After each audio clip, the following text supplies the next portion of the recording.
ask firstly, when is intervention justified, and if it ever is, and secondly, how intervention impacts upon the people in the countries concerned. And before I do that, I've got a couple of points of rebuttal, and they basically concern certainty, arrogance, and moral duty. Because what Roger just told us was that we can never be certain of the outcome of intervention, therefore we should not do it.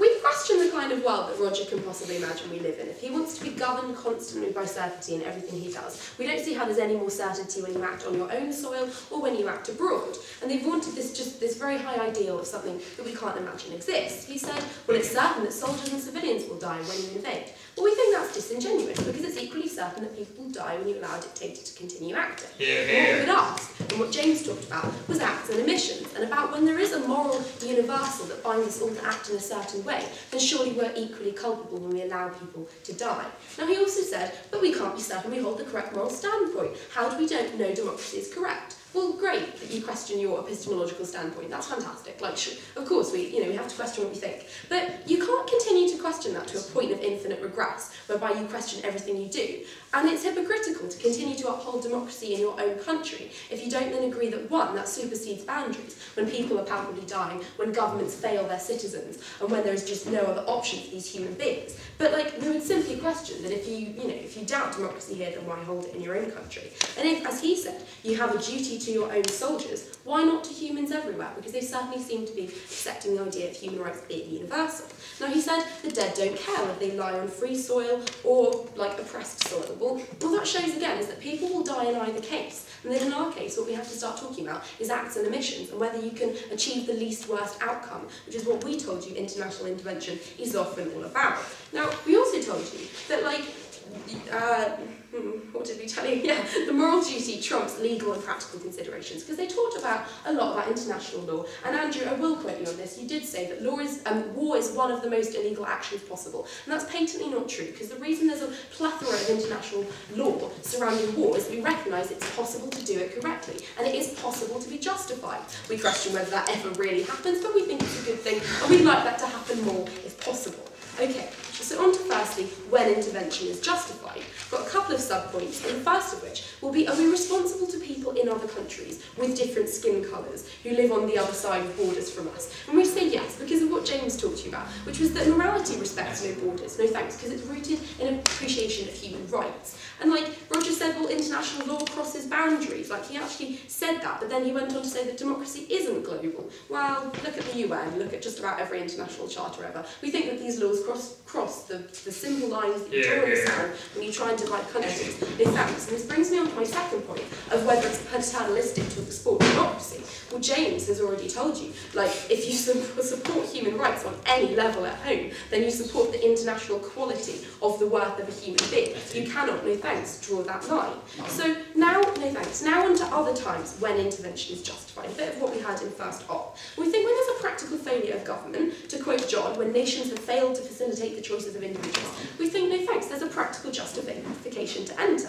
Because, no thanks, firstly, these governments have reneged upon their rights to unqualified sovereignty, and partly because, life trumps democracy. That's what Guy told you in first prop. He told you, you need to be alive, no thanks, to experience political liberty. Therefore, we'd say that if you can guarantee more life, if you can liberate people from the certain death of somebody of their own race, then why not do it? Because, frankly, no thanks, it's better to facilitate those kinds of rights. And this brings me on to something that James talked about more. The idea of ends, not means. I can't do the long words, I'm not clever. But we think it underpins this kind of moral reasoning, which is that if you are justified in creating a better outcome, even if that's a messy, dangerous mechanism. Obviously people will die in war, that's why it's war and not fun party for everyone concerned. If you can use that mechanism to achieve a good, then you are obliged to act upon it. And sure, we recognise you ought to be restrained in your practice of that mechanism. That's why we have all the international law that First Prop so enjoyed talking about. No, thank you. But the whole point there is that, because it can be justified, and hilariously they said, we do not support illegal war. That's really controversial. Well, this brings me back again to certainty, which is that, the only certainties we're talking about are vague, difficult ones. The reason James concentrated so much on consequentialism was that, the world is unpredictable, and we can can never quite anticipate what will happen. But the reason we have laws and reasons to rein in our practice in war are that, like, it's difficult to predict what will happen, but we think that we do our best to do that. And the only other certainty, I'll take you in 1 second, that we're dealing with, is the opposite certainty, that people will die if we don't act. Yeah. Ettie, when a war is both illegal under the international laws that respect human rights, and it's unclear whether human rights are actually being respected in this case, how can we say that there is any justification when both law and the balance of morality are made against us? Okay, if it's illegal under human rights law, and even if there isn't a flaw in that human rights law, and it's not that the law is the problem and not the practical case, then surely we would not act. I don't think anyone here is suggesting that we would act when it is illegal under every existing law. But potentially, if there was a problem with the law and it didn't take into account the full weight of human suffering, the fact that there was an urgent appeal of human rights, then we think that's when you do act. Talked about the moral justifications and the practical ones. I don't think there's any need to flog that dead horse. So secondly, onto how intervention impacts upon people, because we think we've categorically proved that intervention can frequently be justified. But they then brought up, like, practical outcomes. You know, what happens if, like, it alienates people?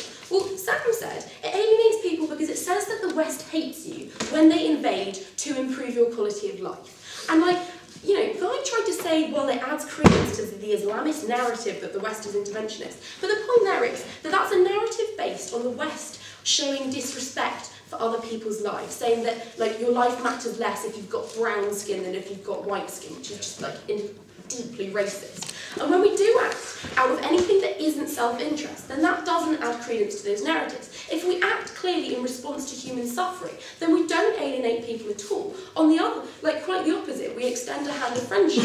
We think, you're out of time. Like, we talked about people crying out for the support of the international community, like in Tom's speech. And, like, we told you that frequently people do support it. Tom told you, like, the majority of people in Iraq and Afghanistan are now glad that intervention occurred. Sure, there were problems with the mechanism that was used, but on the whole, they support the ends. And we've told you, like James told you, you can't make these sweeping injunctions about what is correct in the abstract, when actually what you encounter is these really complex circumstances, these attempts to balance up future well-being, and to ensure that at the end of the day, everyone's like, yeah, in the long run, that was the best thing to do. We think you can't support the ends achieved. You can't say democracy in Afghanistan is good if you're not also willing to go in, maybe lose some lives, maybe, like, see some terrible things occur, but to support that end. Because we say that first, the proposition can't possibly support democracy or any of our ethical ideals if they aren't willing to lay their lives on the line for it. We beg to oppose.